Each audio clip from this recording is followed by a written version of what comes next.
Welcome, Transformers fans. My name is Composite EnerJoe, and today I will bring you my review of the Transformers Prime Beast Hunters Voyager class Ultra Magnus. Yes, I get to finally do an Ultra Magnus. So yeah, here he is in his truck mode, which looks very familiar.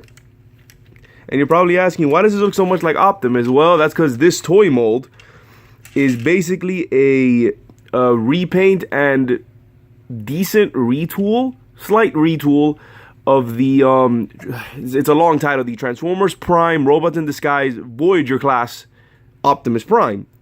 That figure was repainted and slightly retooled into Ultra Magnus for the Beast Hunters line. So here he is. And that Optimus Prime, which would mean this Ultra Magnus, this vehicle mode does resemble the movie version of Optimus Prime's vehicle mode, which was based on it was a Peterbilt 379 semi-truck. And that's what this at least heavily looks like. This was heavily inspired by that vehicle mode from the movie. So, here he is, and it's pretty cool. It's pretty neat. It's a bit sort of squashed in, if that makes any sense. It looks smaller than it should be, which is kind of weird. I think I didn't notice it the first time I did it, and the actual robot mode's pretty tall, but this vehicle mode, it's very condensed. Almost feels unnecessarily so. But that aside, it's got lots of bits of details. You got an Autobot symbol here, you got an Autobot symbol there. The reason for that is that because this windshield becomes his chest, so that's why that other Autobot symbol is right there and upside down. And as you can tell, you have these two parts sticking out. This is the one thing that was sort of added and replaced from the original mold. And these are the shoulders of Ultra Magnus, which could have a special feature. And yeah, he got 6 rolly wheels. He rolls quite nicely. And yeah, it's a pretty cool, nice little, slightly stylized version of the truck that the movie version was based on. And it's pretty cool. He does come with some accessories that the original figure did not have, which is this stuff. It's all of this condensed. As you can tell, he has these 2 missiles, which can be stored there. And these missiles will play into a part in his robot mode, so I'll put this off to the side. And as you can see, you can't store them there. He also comes with this hammer, which I'll explain later. I'll explain in more detail what this actually is, because this is pretty important in the show.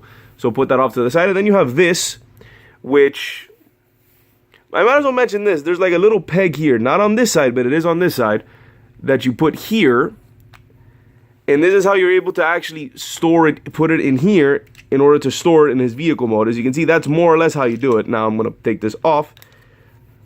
But just letting you know that it used this peg onto here in order to store this in his vehicle mode. And then these wings look kind of familiar. And I said wings because that's what these are. Essentially, now I don't know why, because this was not done in the show. They gave this Ultra Magnus a set of removable wings that are based on the Beast Hunters Voyager Optimus Prime's wings. Except those wings could, move individually. These are smaller, but it is removable, as opposed to that figure's wings being attached to the figure and couldn't be removed. Now, in order to store this onto vehicle mode, as you saw, you use these 3 pegs and these three ports. Just put it in there and just push it in. Push it in, and boom, this is how you have them. And thankfully, this does add some length to the truck mode, so it helps out. But I still think the vehicle mode's a bit too small. I guess that's one minor complaint, is that this vehicle mode seems a bit too small for what it's supposed to be, especially since the robot mode's actually pretty tall.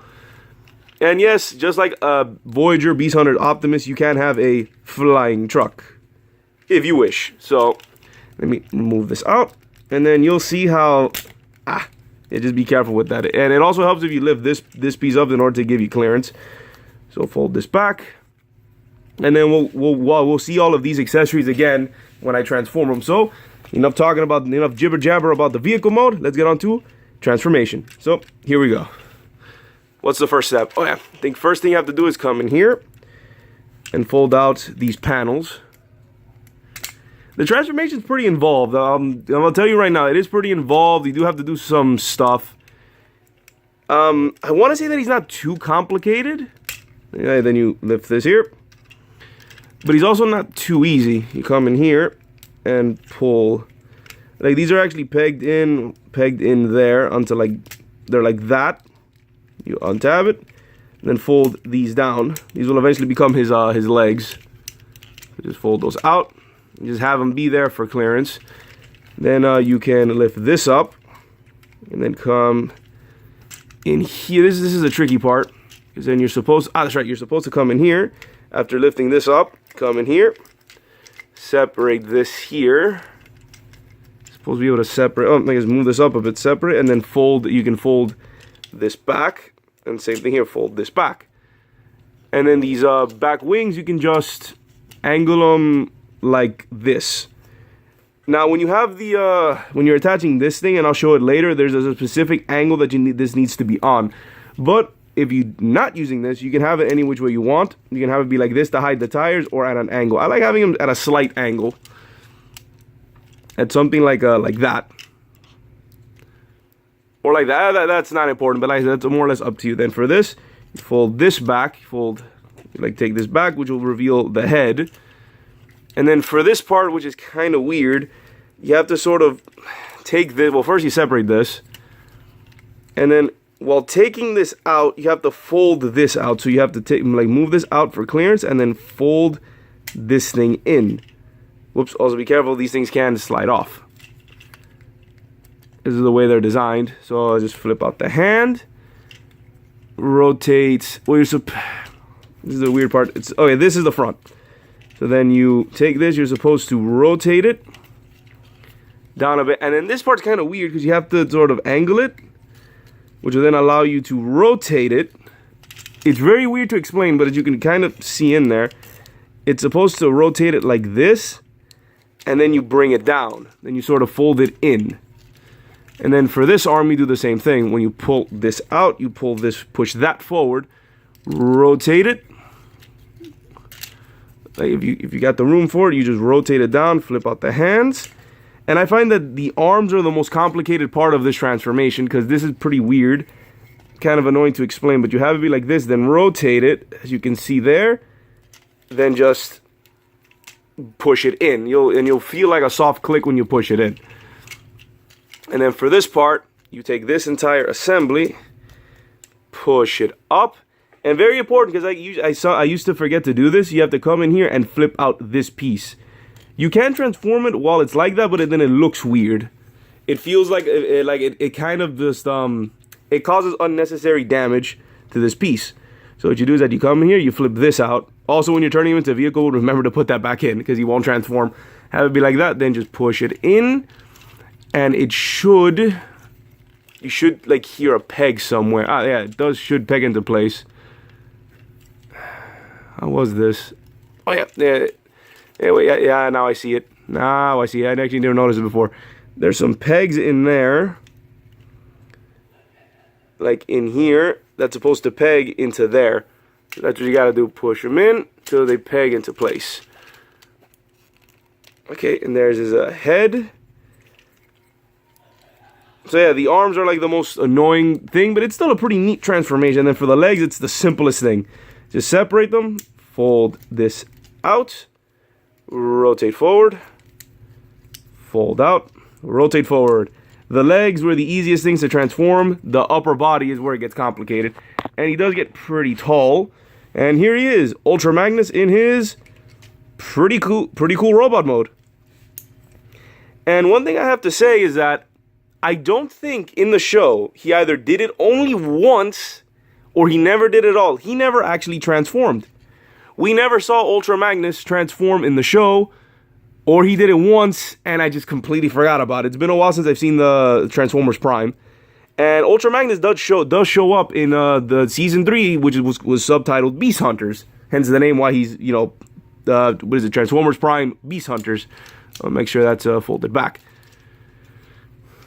And it's a really cool design. Check out the head sculpt. They pretty much got that straight out of the show. This is what Ultra Magnus looks like. And this is also one of the 5? Yeah, Optimus, this guy, and I think 3 others. Yeah, 3 others. who actually look accurate to the show. So yeah, this is what Ultra Magnus looks like. This is the more show accurate Ultra Magnus, because there was an Ultra Magnus in the Prime Robots in Disguise line, but it looked nothing like it did in the show. And also had a completely different vehicle mode, because Ultra Magnus in the show had Optimus Prime's body type. He did, with the changes being the head and the 2 extended shoulders, which will have some significance once I bring in the accessories.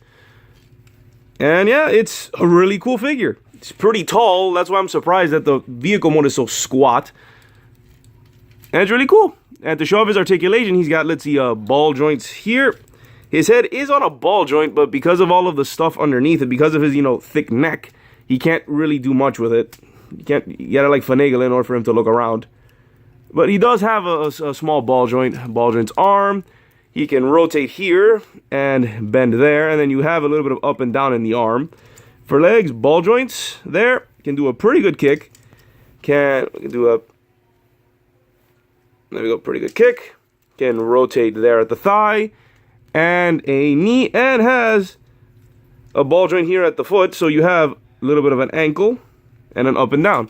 So yeah, he's got pretty good articulation. It's not bad. Like I said, it's a pretty good solid figure.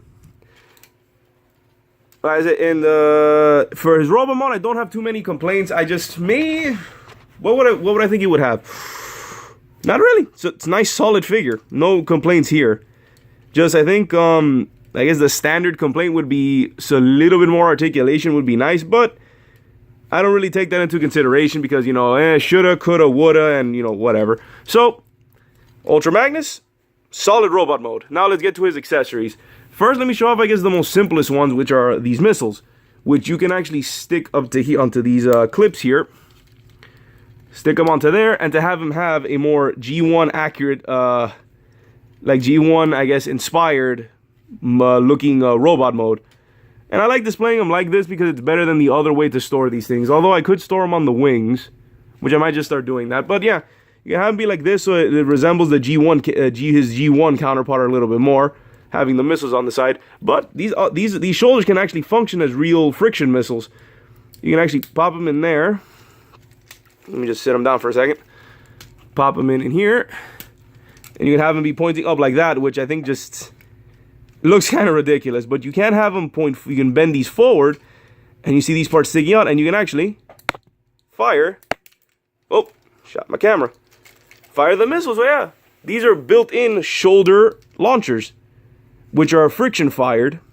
When you just shove this in here, and push this on the back with enough pressure, it just fires the missiles. So that's pretty neat. I'll put these up to the side. So, pretty neat. He has built-in launchers. Let me get him up. He is pretty tall. So let's get into his other accessories. Before I bring out the big one, which is the wings, I'm going to show off this thing. Now, this thing is not just a hammer. However, one thing I have to mention is that the whole concept of Ultra Magnus having a hammer, that was first introduced in the Transformers, the animated show. And ever since then, Ultra Magnus is always seen with a hammer. So, yeah. And I don't mind it. It makes the character, it gives like an extra thing to the character outside of being the big, like the other Autobot leader. Or at least the other potential Autobot leader. But this hammer is very specific. You can hold it in his hand. Like so. And I think he has enough range. He has enough articulation where you can have him holding with both hands. So, pretty cool. He has the hammer for both hands. But this hammer is very important as part of the story. And I guess my complaint is that I don't like that it's all solid, silver. I don't like that it's silver here and then there, since this thing in the show, this was in the show, and actually had more detail. It was actually golden, I think, with like a bronze handle. This thing was actually looked more bronzy than anything else. But what this was called, it was also supposed to be a little bit bigger. Just saying it there. To save on plastic, I guess they shrunk it down, but this is supposed to be, yeah, this is supposed to be bigger. This hammer is referred to as the Forge of Solus. And what that is, the Forge of Solus Prime.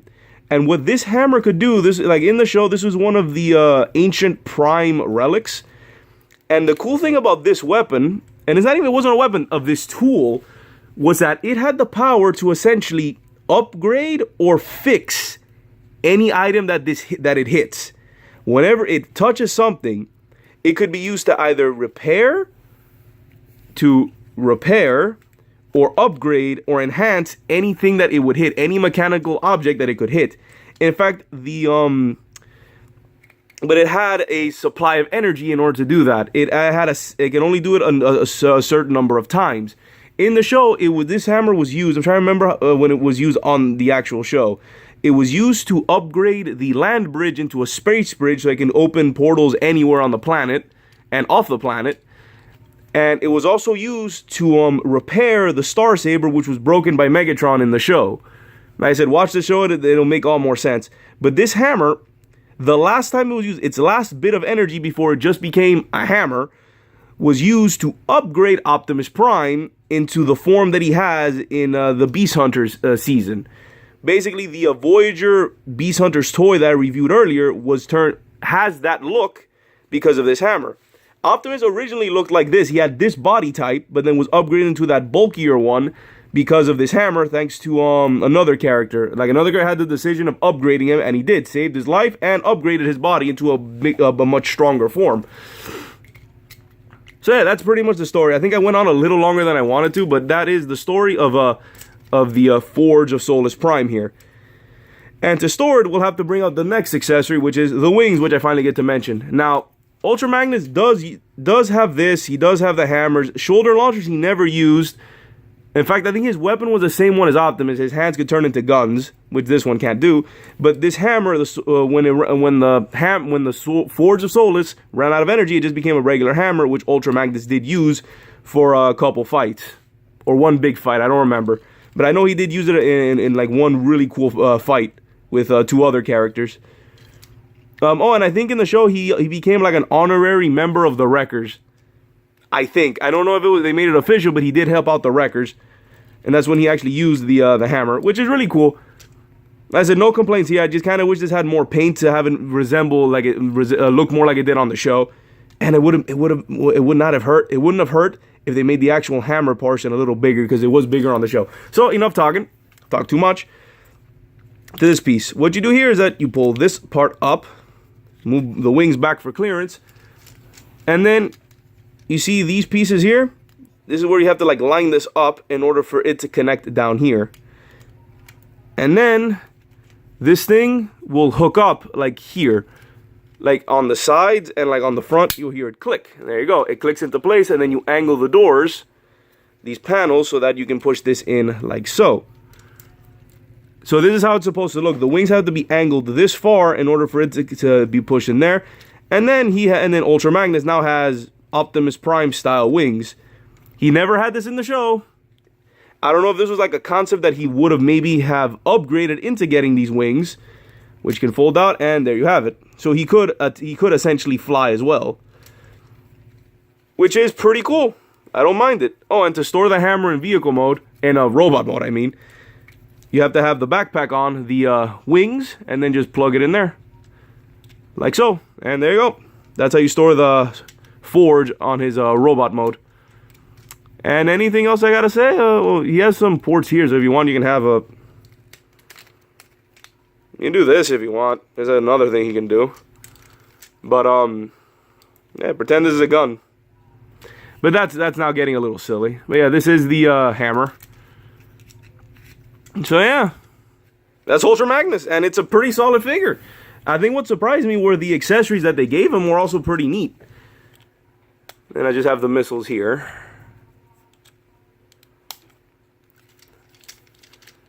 And boom, that's it. And I have nothing more to say. The vehicle mode could be better. I think it looks nice. It's pretty cool looking. It's a pretty cool vehicle mode, but it could have been better. Like I said, I felt that it was a bit too small for what it should be. Like, I think they shrunk the truck mode a bit too much. I like the accessory. The transformation's a bit weird, especially in the shoulders. I felt that it was a bit unnecessarily complicated to make the shoulders that annoying to transform. But that aside, all of those complaints aside, the robot mode is fantastic. I think the robot mode is really, really nice. Really cool robot mode. Very, very show accurate. One of the few figures in the Beast Hunters line that is show accurate. And I love that they gave him the hammer. The missiles can give him the G1 or like a reference to the G1, so you can have that option. And they even gave him the wings, which he never had in the show, but it's cool that it's there. Like, I'd rather have more accessories than less accessories. Like, if it's gonna come with the figure, I don't mind getting a little bit more extra. Because then it's up to me whether I use them or not. I do give him the wings. I think it looks cool, and it would have been a neat idea if it did show up in the show. Because unfortunately, Beast Hunters, that season was cut short, and then they made the movie, and then, you know, the show Robots in Disguise happened. But neither here nor there. This figure, really nice. Really, really nice, solid figure, and I do recommend getting them. So yeah, I approve of this figure. It is awesome. So yeah, this has been my review of the Transformers Prime Beast Hunters Voyager class Ultra Magnus. This is Composite EnerJoe signing off. Peace out.